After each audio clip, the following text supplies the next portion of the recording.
प्रोनेसिस investor academy के इस brand new video में आप सभी का बहुत बहुत स्वागत है। नया साल दैट इज़ 2026 स्टार्ट हो चुका है। तो नया साल का स्टार्ट एक खुशखबरी से करना तो बनता ही है। तो यहाँ पे हम जेपी मॉर्गन के रिपोर्ट के बारे में जानेंगे, जिसमें कि चाइना और इंडिया को कंपेयर किया गया है कि 2026 में इनके इकोनॉमी का परफॉर्मेंस कैसा रहेगा, इक्विटी मार्केट का परफॉर्मेंस कैसा रहेगा और फिलहाल इन कंट्रीज़ के स्टॉक मार्केट्स का वैल्यूएशन कैसा है। इससे पता चलेगा कि एशिया का जो ग्रोथ है वो 2026 में कहाँ से आएगा, चाइना से या फिर इंडिया से। और जेपी मॉर्गन को अगर इन्वेस्टमेंट करना है या फिर एडवाइस करना है किसी को इन्वेस्टमेंट करने के लिए, तो कहाँ एडवाइस करेगा, इंडिया में करने के लिए या फिर चाइना में करने के लिए। और इसके साथ ही जियो पॉलिटिकल्स थोड़ा डिस्कस करेंगे, क्योंकि इक्विटी मार्केट्स पे उनका ही फ़र्क तो पड़ता ही है। वेनेजुएला में क्या चल रहा है, ईरान में क्या हो सकता है, ये सब थोड़ा ब्रीफली डिस्कस करेंगे। सबसे पहले जान लेते हैं कि इंडियन स्टॉक मार्केट में आज क्या हुआ है, उसके बाद वर्ल्ड मार्केट्स ब्रीफली देख लेंगे और उसके बाद आज के टॉपिक्स को मैं डिटेल में कवर करूंगा। तो इंडियन स्टॉक मार्केट का परफॉर्मेंस आज बहुत ज़्यादा वोलाटाइल रहा ना। सुबह देखते तो फ्लैट था, उसके बाद आफ्टरनून में बहुत अच्छा खासा परफॉर्मेंस और उसके बाद फिर से धीरे धीरे गिरने लगा और क्लोजिंग होते होते फिर से थोड़ा रिकवरी आया। तो बहुत ही अजीबोगरीब परफॉर्मेंस था। यहाँ पे देखिए large cap, mid cap, small cap, micro cap का परफॉर्मेंस चेक कर सकते हैं। तो कोई खास परफॉर्मेंस तो है नहीं। सेक्टर और थीम का अगर परफॉर्मेंस देखेंगे तो वहाँ परफॉर्मेंस आपको बहुत अच्छा लगेगा। खासकर डिफेंस का परफॉर्मेंस देखिए ना, बहुत अच्छा परफॉर्मेंस। कंज्यूमर ड्यूरेबल्स का बहुत अच्छा परफॉर्मेंस, FMCG और नीचे भी कंजम्पशन, ऑटो, रियलिटी भी बहुत अच्छा परफॉर्मेंस। मोस्टली IT का सुबह से ही परफॉर्मेंस अच्छा नहीं रहा।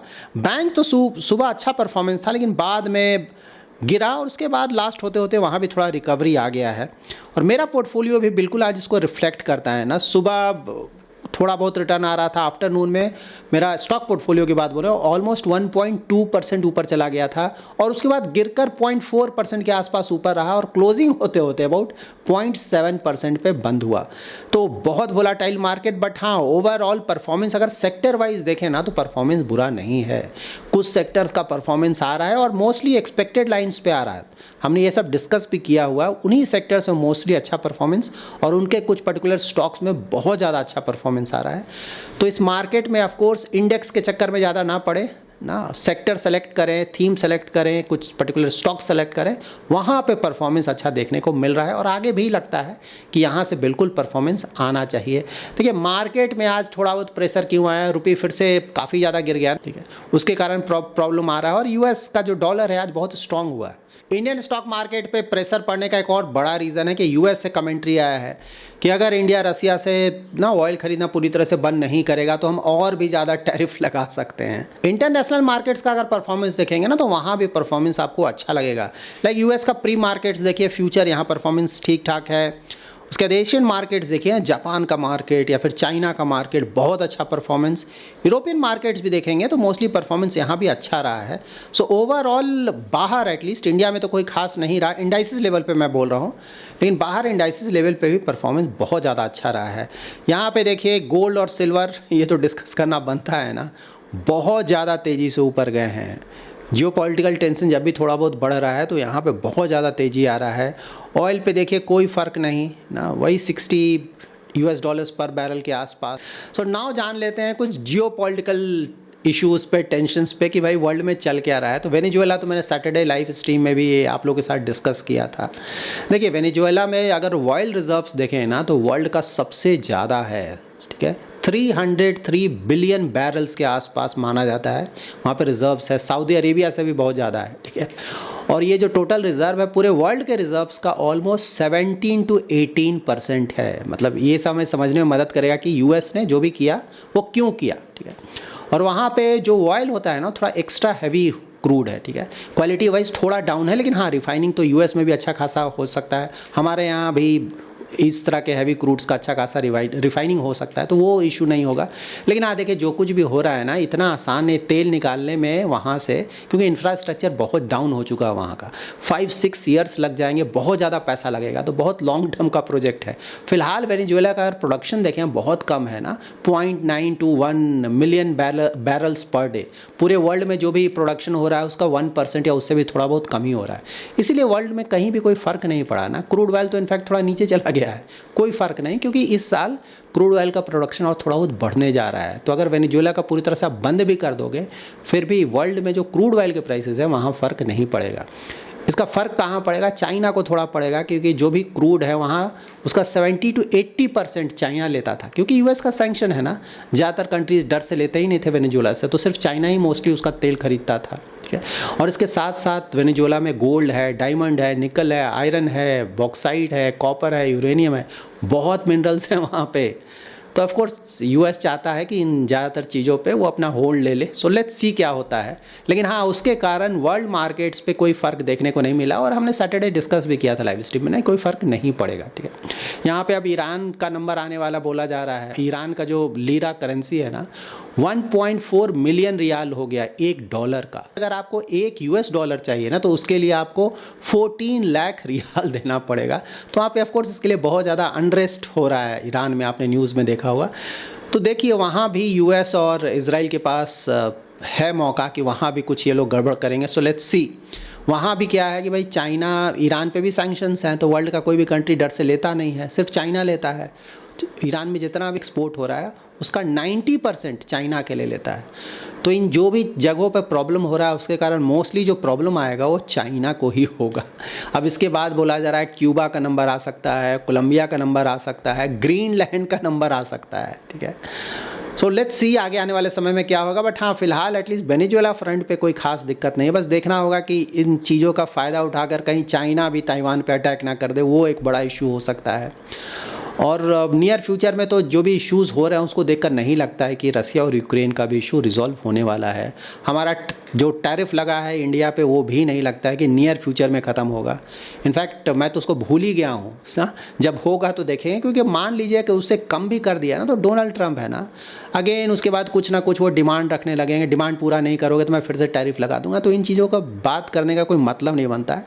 हमें सिर्फ अर्निंग ग्रोथ पे ध्यान देना चाहिए और अपने एक्सपोर्ट को ज़्यादा से ज़्यादा डाइवर्सिफाई करना चाहिए। डोनाल्ड ट्रंप के चक्कर में पढ़ने का कोई मतलब नहीं है। 3 साल हमें झेलना ही होगा। अनफॉर्चुनेट है, लेकिन झेलना पड़ेगा ना। खुशखबरी न्यू ईयर पे तो जानना बनता है। तो देखिए, चाइना के बारे में बोलना है जेपी मॉर्गन ना, कि जो फर्स्ट हाफ था वहाँ अच्छा खासा रिकवरी देखा गया चाइना में, ठीक है। चाइना के बारे में पहले बता देता हूँ। एक्सपोर्ट में अच्छा खासा रिकवरी देखा गया, इक्विटी मार्केट में अच्छा खासा रिकवरी देखा गया। क्यों देखा गया? क्योंकि यूएस और चाइना का जो ट्रेड टेंशन्स चल रहा था ना, वहाँ पे थोड़ा राहत मिला था, और साथ ही टेक इनोवेशंस पे वहाँ लगा कि भाई यहाँ परफॉर्मेंस बहुत अच्छा आएगा, तो इस सब को लेकर ठीक रहा। लेकिन सेकंड हाफ अगर आप देखेंगे ना, तो वहाँ पे फिर थोड़ा और प्रॉब्लम आने लगा ना। जैसे प्रॉपर्टी मार्केट तो वहाँ डाउन है ही, आपको पता है कुछ सालों से। वहाँ कुछ और प्रॉब्लम्स दिखने लगे। कंजम्पशन वहाँ पे पिकअप नहीं पकड़ रहा है चाइना में। एक्सपोर्ट लेड इकोनॉमी है, कंजम्पशन वो चाह रहे हैं ये बढ़ाएं, लेकिन नहीं बढ़ा। लाइक यूएस और इंडिया, ये सब कंजम्पशन लेड इकोनॉमी है, लेकिन चाइना एक्सपोर्ट लेड इकोनॉमी है। कंजम्पशन बढ़ ही नहीं पा रहा है वहाँ पे।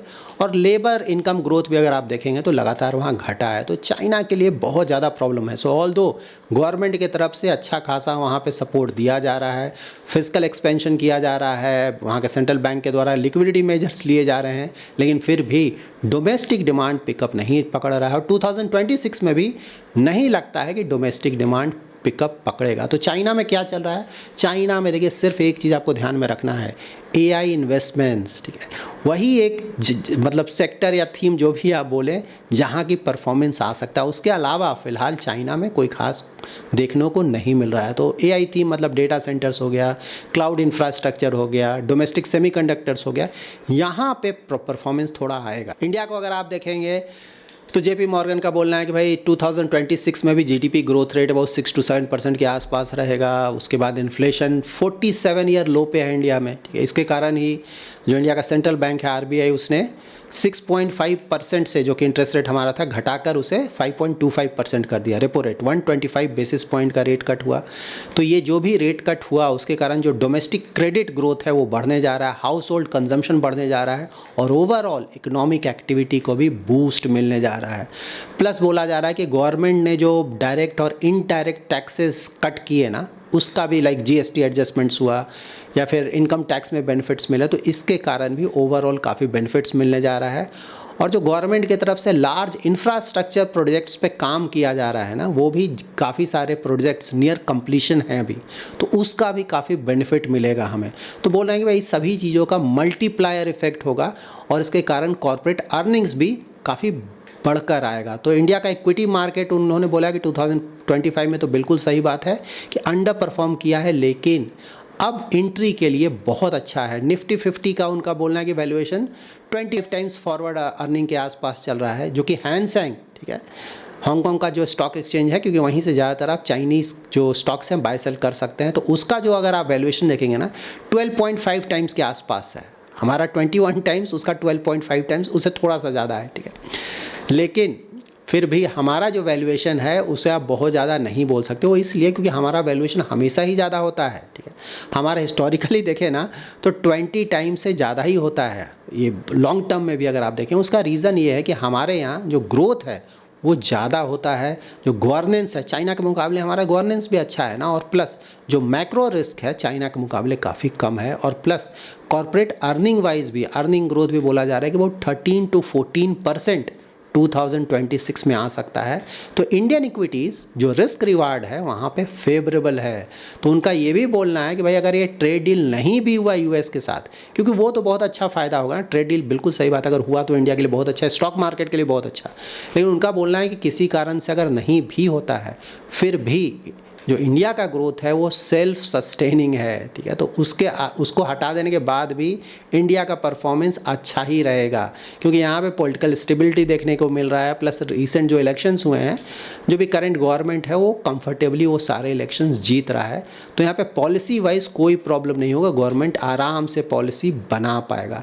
तो क्लियरली उन्होंने बोला है कि भाई जो भी, क्योंकि पहले तो चाइना में ज़्यादा इन्वेस्ट हो रहा था ना, तो उन्होंने बोला कि अब वो प्रीफर करेंगे कि जो भी पैसा है उसे चाइनीज़ इक्विटी से निकाल कर वो इंडियन इक्विटीज़ में इन्वेस्ट करना चाहेंगे। बोले 2026 में इंडिया रिलेटिवली बेटर प्लेस्ड है, और वो भी बोले कि long term investment wise India बहुत अच्छा है। सिक्लिकल अगर आप देखें या शॉर्ट टर्म देखें तो वहाँ पे बिल्कुल सही बात है कि चाइना में थोड़ा बहुत रिटर्न आ सकता है, लेकिन लॉन्ग टर्म अगर आप स्ट्रक्चरल स्टोरी देखने जाएंगे तो वहाँ पे इंडिया बहुत आगे है। उसका उम्मीद है कि परफॉर्मेंस बहुत अच्छा करेगा, क्योंकि सप्लाई चेन भी तो अब धीरे धीरे शिफ्ट कर रहा है ना, धीरे ही धीरे कर रहा है, लेकिन कर रहा है। चाइना से इंडिया में आना काफ़ी हद तक शुरू हुआ है, और आने वाले सालों में वो और भी ज़्यादा देखने को मिलेगा। सो ओवरऑल उन्हें भी लगता है कि जैसा कि हम लोगों को लगता है कि इंडियन स्टॉक मार्केट का परफॉर्मेंस आने वाले सालों में अच्छा रहेगा। So that's it in this video. अगर आपको ये वीडियो पसंद आया है तो जरूर लाइक एंड शेयर करें। पहली बार हमारे यूट्यूब चैनल पे आ रहे हैं तो चैनल को जरूर सब्सक्राइब करें। Thanks lot for watching.